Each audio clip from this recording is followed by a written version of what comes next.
आज मेरे दोस्तों बहुत शुक्रिया, बहुत शुक्रिया, बहुत शुक्रिया।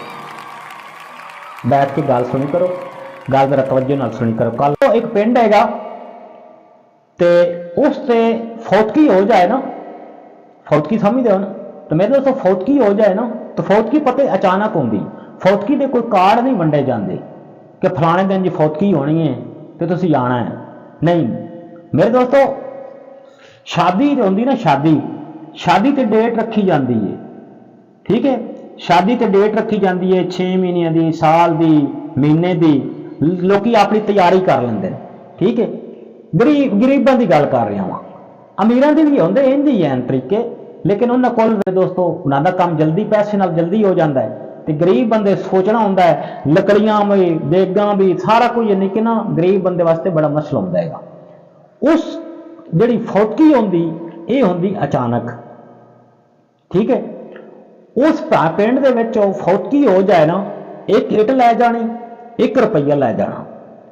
इट भी मेरे दोस्तों नवी लै जानी, ये नहीं कि रस्ते तो तुसीं चुक के रस्ते तो चा लवो तो आखो जी गुत्ती कढ़ लीए ना। तो फिर ये नहीं भी सिर्फ खानदान दी लै जानी या जी उन्होंने खानदान है, नहीं। फर्ज करो तुहाडे चो कोई गया है, मैं गया वहाँ, मैं भी उसी तरीके नाल जाना है।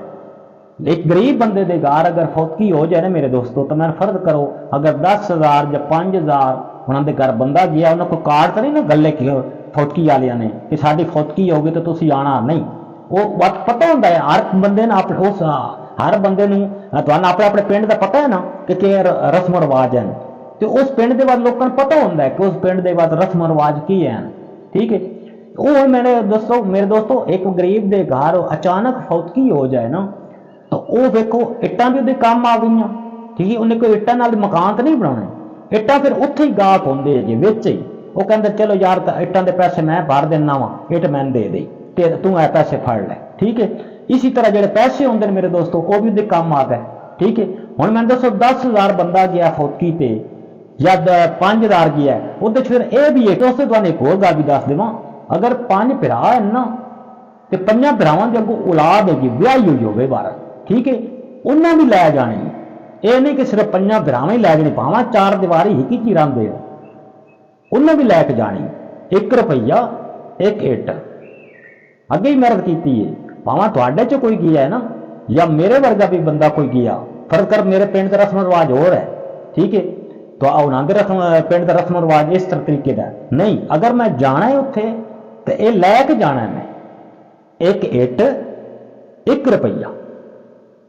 तो मेरे दोस्तों तुसीं हिसाब लाओ, जिस घर दे गरीब घर दे, जिस गरीब घर दे फौतकी हो, एक गरीब घर दे विच फौतकी हो जाए, उसकी जेब चो 1 रुपया न हो, तो उन्हें एक रस्म रिवाज शुरू तो रखी होएगा, ठीक है, दादियों परदादियों। लेकिन वो गरीब जिहड़ा है बंदा जिहदे घर फौतकी होंदी, वो अपनी आसानी नाल फौतकी भुगता लैंदा। ए मैं तुहानूं सिर्फ 1 इट की कीमत दसन लगा सा, जिवें कल मैं एक मस्जिद की गल की है ना उस वीडियो के एंड से, कि इट की भी कीमत तो 1 रुपये की बड़ी कीमत है। तुसीं ये जरा जितने भी यूट्यूबर हो या जिहड़े मैनूं वैसे सुन रहे हो, जरा ये जोड़ के जरा वेखो का 1 इट की कीमत ला लो। चलो मैं कहना 10 रुपये ला लो, तुसीं 10 रुपये ला लो, चलो 10 रुपये ला लो, तो 1 रुपया नाल ला लो, तो मेरे सुनियो शाम ताईं पता नहीं कितना पैसा तो पता नहीं कितनी इट बन जाए, ठीक है। छोटी जी वीडियो बनाइए, अगर थोड़ी दिमाग पे जोर पाओगे ना तो लग समझ भी सी। थोड़ी जी मेरे दोस्तों दिमाग पे जोर लाया करो ना कि कितनी कीमत होंदी है, समझ आई।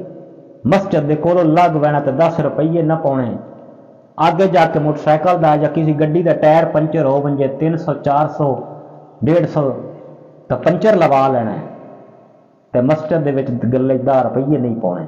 मैं सारे नहीं आख रहा, कई विच पेंदे भी हैं, ये कोई शक नहीं, कोई पेंदे भी हैं। सिर्फ मैं गल सुनाई है थानू कि वह भी जोड़े पेंदे ना मेरे दोस्तों 100 चो 20% होंगे तो 80% पंचर ही लवेंदे रहते। गल की समझ आती पई कि नहीं? गुस्सा नहीं करना, गल्लां मैं सच्चियां करदा, क्योंकि हुण मैं चैनल इसी तरह ही बनाया है, ठीक है। तो वीडियो ने अज इस वीडियो ने असीं इत्थे खत्म करते हैं। तुहानूं सिर्फ कीमत दसी है, अगर वीडियो अच्छी लगी होवे ਤੇ ਚੈਨਲ ਨੂੰ ਲਾਈਕ ਸਬਸਕ੍ਰਾਈਬ ਜ਼ਰੂਰ ਕਰ ਦਿਆ। ਅੱਲਾ ਸੋਹਣੇ ਦਿਆਵਾਲੀ, ਆਪਣਾ ਢੇਰ ਸਾਰਾ ਖਿਆਲ ਰੱਖੋ।